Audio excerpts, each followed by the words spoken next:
Welcome to Penrose Learning, where we make understanding easy. You have the code in front of you. Begin now. Sign into the exact Roblox account you want to fund. This determines where Robux or Premium go. Once signed in, navigate to the Redeem gift card page on desktop or the Redeem option inside the mobile app. Enter the full 1617 character code carefully, checking for 0 versus O and 1 versus I. Press Redeem and watch for the confirmation screen that tells you what was added to your balance. Once redeemed, you should see an immediate update to your balance. You'll either get Robux, Premium credit, or an e-card balance. If the card gives a monetary balance, use it in the Avatar Shop or Robux purchase flow by selecting Pay with Roblox balance at checkout.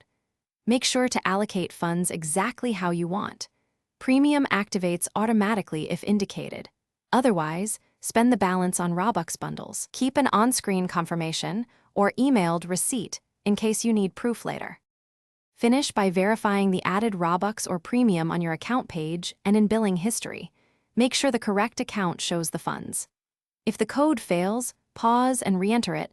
Watch for common mistakes like extra spaces or similar characters. Try redeeming on a desktop if mobile errors persist. If problems continue, gather the card code, purchase receipt, and date. Then contact Roblox support. But only after you've confirmed the code wasn't already used and you've tried these basic fixes. Thanks for watching. If this was helpful, leave a like and consider subscribing. See you next time.